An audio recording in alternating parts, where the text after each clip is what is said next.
दोस्तों, सबसे पहले तो आप सभी को जय श्री राम। दिल्ली के अंदर एक नई वैकेंसी आई है जिसको दिल्ली होम गार्ड कहते हैं। दिल्ली के अंडर काम करते हैं और इसका अगर आपको फॉर्म भरना है तो इसके लिए आपको सबसे पहले दिल्ली होम गार्ड की वेबसाइट पे जाना पड़ेगा और यहाँ पे आपको एक लिंक मिलेगा, अप्लाई ऑनलाइन। इस अप्लाई ऑनलाइन के ऑप्शन पे जाने के बाद आपको यहाँ पे आना पड़ेगा registration detail in personal details. Personal details में जाने के बाद आपको यहाँ पे अपना नाम लिखना पड़ेगा इस बॉक्स के अंदर, एप्लीकेंट नेम में, और इसमें आपको अपनी मेल आईडी डालनी पड़ेगी।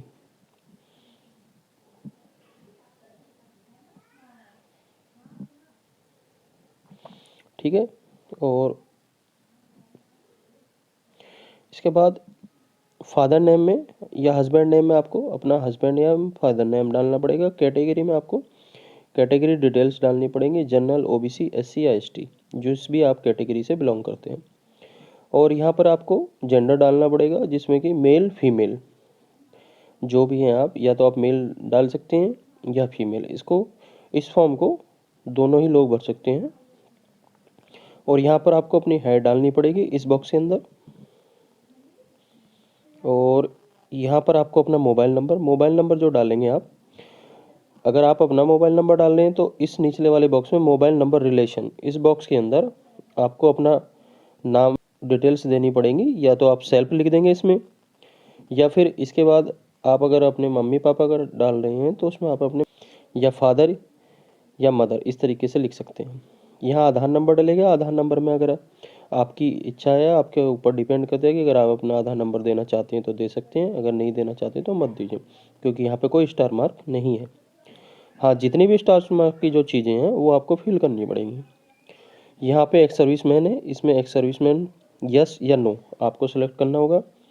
यहाँ पे x central arm police force, अगर आपने किसी भी पुलिस फोर्स के अंदर काम किया है जैसे कि सीआरपीएफ, सीआईएसएफ, बीएसएफ या आर्मी के अंदर काम किया है तो वो यहाँ डिटेल आपको यस करने के बाद फिल करनी पड़ेगी, कब से कब तक आपने जॉब की है।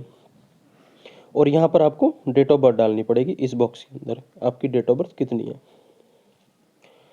और यहाँ पर आपको जो आपकी डेट ऑफ बर्थ है वो 1/1/2024 से काउंट होगी। ठीक है। और यहाँ पे आपको अपना एड्रेस डालना पड़ेगा, कोरस्पॉन्डेंस एड्रेस। और यहाँ पर आपका यहाँ पे आपका कोरस्पॉन्डेंस एड्रेस हो गया, जो भी आप जिस भी पते पर अपना डॉक्यूमेंट वेरिफिकेशन कराना चाहते हैं। यहाँ सिटी डलेगी, आप यहाँ पर आप सिटी डाल सकते हैं, यहाँ पर आप अपना पिन कोड डाल सकते हैं, यहाँ पे आप स्टेट डाल सकते हैं। और इसमें जो भी डॉक्यूमेंट रिक्वायरमेंट है वो है valid passport, election commission photo ID card, यानी कि आपके पास में वोटर आईडी कार्ड होना चाहिए 2 नंबर पर। 3 नंबर पर है आपके पास में राशन कार्ड, जिसमें कि आपका नाम और फोटो होना चाहिए।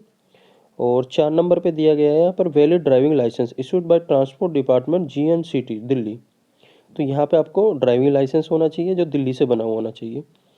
और 5वें नंबर पे है duly assisted passbook of a public sector bank account having photograph with the residential address in Delhi, जो कि दिल्ली के एड्रेस की आपके पास में पासबुक होनी चाहिए, आपका अकाउंट होना चाहिए बैंक के अंदर। 6 नंबर पर certificate issued by the component authorize government authority issued by the revenue department GNTC Delhi, यानी कि दिल्ली डिपार्टमेंट से आपके पास में कोई भी गवर्नमेंट अप्रूव आईडी होनी चाहिए। इसमें आपके पास में ये सामने दिखाए गए हैं जो डॉक्यूमेंट है, passport, election commission photo ID card, ration card, driving license और ड्यूली असिस्टेड और पब्लिक सेक्टर। इस पे आपको जैसे कि आप यहाँ पे इसमें से कोई सा भी उसको क्लिक करते हैं, जैसे कि आपके पास में है इलेक्शन कमीशन या पासपोर्ट का हो, तो यहाँ पे आपको उसका नंबर और डिटेल देनी पड़ेगी। ठीक है। अगर आप ये नहीं लगाना चाहते, आप वोटर आईडी कार्ड का लगाना चाहते हैं तो आप वोटर आईडी कार्ड को सिलेक्ट कर सकते हैं। यहाँ पे आपको वोटर आईडी कार्ड का नंबर देना पड़ेगा। ठीक है। और यहाँ पे आपको 10th क्लास की मार्कशीट का डिटेल्स प्रोवाइड करानी पड़ेगी, सब्जेक्ट्स। यहाँ पे आपको बोर्ड देना पड़ेगा, बोर्ड या यूनिवर्सिटी। यहाँ पे आपको रोल नंबर, और इसमें आपको ईयर, कौन से ईयर में आपने पास की है, और यहाँ पे आपको परसेंटेज डालनी होगी। ठीक है। और यहाँ पे आपको 12th इस तरीके से कौन कौन से सब्जेक्ट हैं, ये कौन सा बोर्ड है आपके पास में, दिल्ली बोर्ड है, यूपी बोर्ड है या हरियाणा बोर्ड है। यहाँ पे आपका रोल नंबर, यहाँ पे आपकी ईयर्स और यहाँ पे आपका परसेंटेज। ठीक है।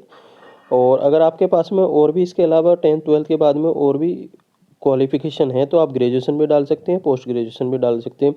हाँ, अगर आपके पास में कोई प्रोफेशनल टेक्निकल क्वालिफिकेशन है तो आप उसकी डिटेल्स इस बॉक्स के अंदर डालेंगे।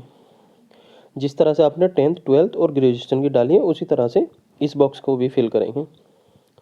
यहाँ पे एनसीसी का सर्टिफिकेट मांग रहे हैं। अगर आपके पास में एनसीसी है तो आप यस करके इसमें से ए सर्टिफिकेट या ए एंड बी सर्टिफिकेट या ए बी एंड सी तीनों सर्टिफिकेट है तो आप यस कर सकते हैं, इसको सेलेक्ट कर सकते हैं।